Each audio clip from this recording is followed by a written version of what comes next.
Hi, I'm Amy and this is A-Star Reads. And if you haven't been following along, I am now starting on book 3 of my 12 Days of Christmas Carol Advent Calendar Challenge. I did it! I am reading The Book of 3 by Lloyd Alexander, which is a children's fantasy book, and I am listening to it on audiobook because that was the only way I could get a hold of it. I have listened to about an hour of it so far, so I'm about a quarter of the way through.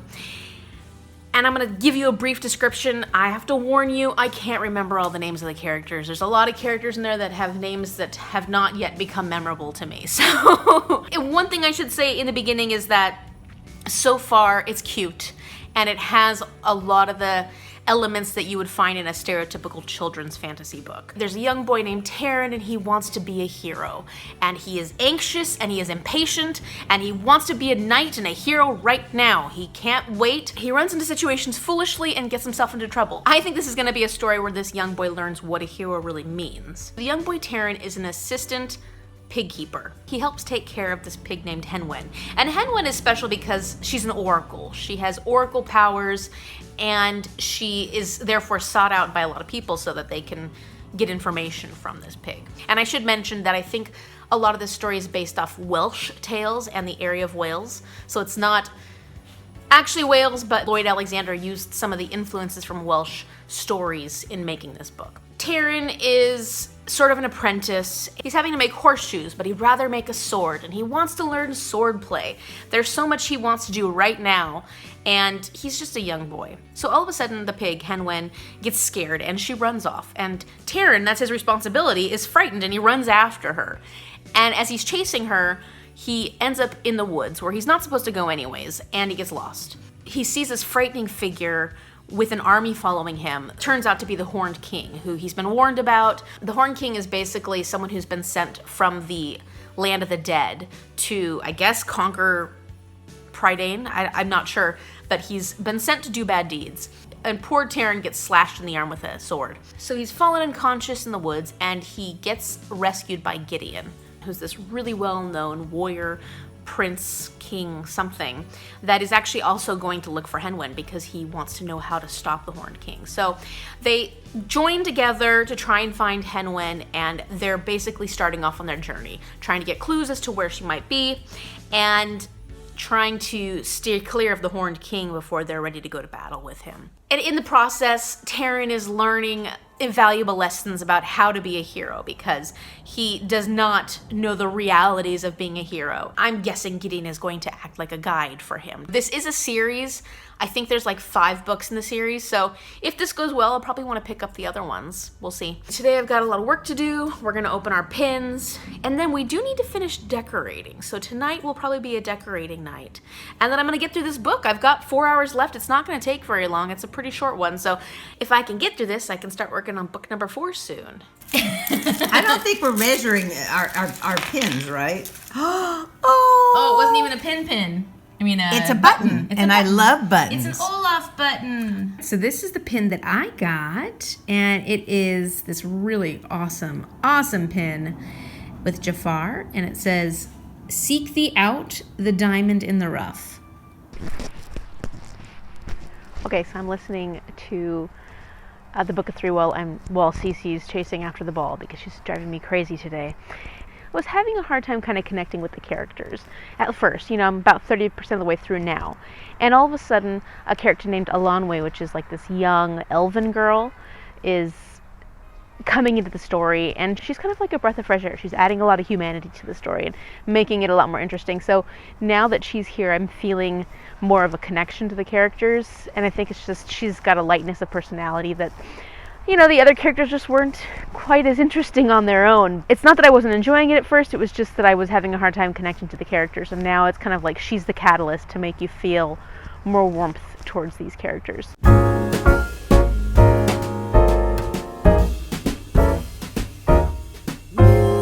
Jolly old Saint Nicholas, lean your ear this way.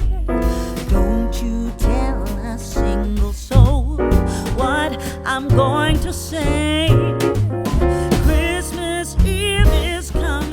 All right, so it's day 11, and I finished the Book of 3 by Lloyd Alexander. I actually finished it last night, and this morning I'm gonna open 3 advent calendars. So let's go over to the first 2 before I finish out the video.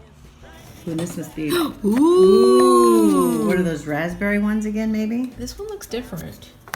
It's a seashell. Seashells. Down by the seashore. She sells seashells down Cheers.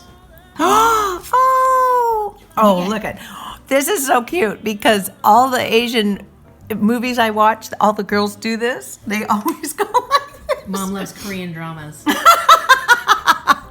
Look how cute she is. I thought that was like the cutest pin when I saw it. Oh, you're right. And it's It's got so Figaro on it. It is the perfect pin. I love it. Alice and Dinah and books. One of my favorite things. There's actually another book series that is awesome. It's like a mystery pin series. It doesn't come out until like March. Okay, because I didn't see a book series. No. Book of 3. I really thought this was a cute book, and I would probably give it a 3.5. It was good. It was good, but I had a hard time connecting to the characters in the sense that they weren't all the most memorable. I enjoyed the storyline. It really was a very formulaic children's fantasy. There's nothing bad about this book. It's just that it didn't grab me as much as I would have liked. I thought some of the characters and relationships within the story were cute. I liked the little band of characters that came together, and I will probably go on and read the next book. Ultimately, it's an adventure story, and as he goes along, Taran picks up more and more unlikely helpers in trying to help him first find Henwen, then try to get to a certain place where they can be safe. And of course, along the way, they meet disaster and despair and fall into certain situations that could be dangerous. It is time for day 4, the 4th day of Christmas. My true love gave to me 4 calling birds.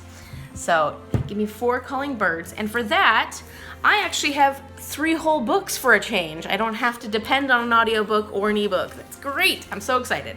So these ones I was actually able to get from the library. So for the prompt 4, I'm going with 4 Dead Queens by Astrid Schulte. It's a YA fantasy about a girl named Carolee and a guy named Varen.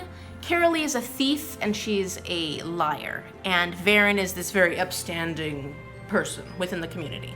Quadara, I don't know how to pronounce the name of the land. So at some point, Carolee steals something from Varen, and of course he's furious because she's a thief and he wants it back and it's important to him. And while he's trying to hunt her down or trying to get it back from her, I think they both get implicated in a conspiracy that ends up killing the 4 queens of Quadara, so that's bad. Because they end up getting in trouble together, they have to partner up and try to save their own lives and figure out who actually killed these queens. I don't know if there's any romance in this at all, but if there is, it's like hate to love sort of thing because they're enemies to begin with and then they have to be friends. So yeah, that one sounds, I don't know, I'm not as excited about this one. I will read it and I will happily read it if I pick this one, but it's not my most excited one. So for calling, I have Calling Me Home by Julie Quibbler. A woman named Isabel, she's like in her 80s. She's a white woman, and there's another woman named Dottie, which is her hairdresser. And she is an African-American woman. And at one point, Isabel asks Dottie to take her from her home in Texas all the way to, I think, Cincinnati or something like that. I didn't pay that close attention to that part. And so it's like a road trip story between these 2 women. And during that, Isabel's telling Dottie the story of her youth and her first love. Her first love in the 1930s in Kentucky was with a black man. And so that was very controversial because it was completely unacceptable in the 30s for a white woman to be in love with a black man, in Kentucky especially. And somehow this story is going to help Dottie in things that are affecting her and her life, apparently. I've heard good things about this and it sounds really compelling, so I would like to read this. For the birds prompt, for calling birds, I've got The Genius of Birds by Jennifer Ackerman, and this is a nonfiction. It's a popular science nonfiction about birds. Bird intelligence. And bird intelligence is fascinating. I've taken quite a few classes on animal behavior, and we talk a lot about bird intelligence. They're quite heavily studied. They have some really, really fascinating adaptations. And it's always crazy when you hear some of the things they do and think, oh, that's just so, I mean, I guess human-like, but we shouldn't be anthropomorphizing animals. There's your big word for the day. So I am looking forward to that, and it's really just about the intelligence of birds, all the research that Jennifer Ackerman has done. All right, now it is time to pick day 4. I'm so excited. Okay, what am I gonna get? What do I wanna get? Well, I prefer to get Calling Me Home and Genius of Birds, but you know that I'm gonna get 4 Dead Queens, so I'm gonna try to be excited about that. Okay, ready? Here we go. The excitement doesn't end. Okay, here we go. Oh, good! The Genius of Birds by Jennifer Ackerman. I like this. I like this. It was already on my Goodreads TBR, so that's good. Check another one off of my TBR, even though I keep adding books to it. So I don't think it'll ever feel like I've cleaned off my TBR. And then it's got 352 pages. That is very doable. Hopefully I can get this done this weekend and get some more books through because I'm behind and I don't think I'm gonna get through all 12 books if I don't kind of start getting through these books. But I also just want to enjoy myself too, so we'll see. We'll see what happens. So that's it for this book. If you like this video, click the like button now and subscribe so you'll see what happens with my day 4 book. I'm really excited about this one, and I definitely needed to get at least one nonfiction book in this month because how am I going to do my December nonfiction review if I don't have any nonfiction books? So this is great. Let me know in the comment section down below if you've read any of these books. And also let me know if you've read 4 Dead Queens and I'm not giving it a fair shot because, I don't know, I'm just not excited about that one. Thank you so much for watching, and I will see you later.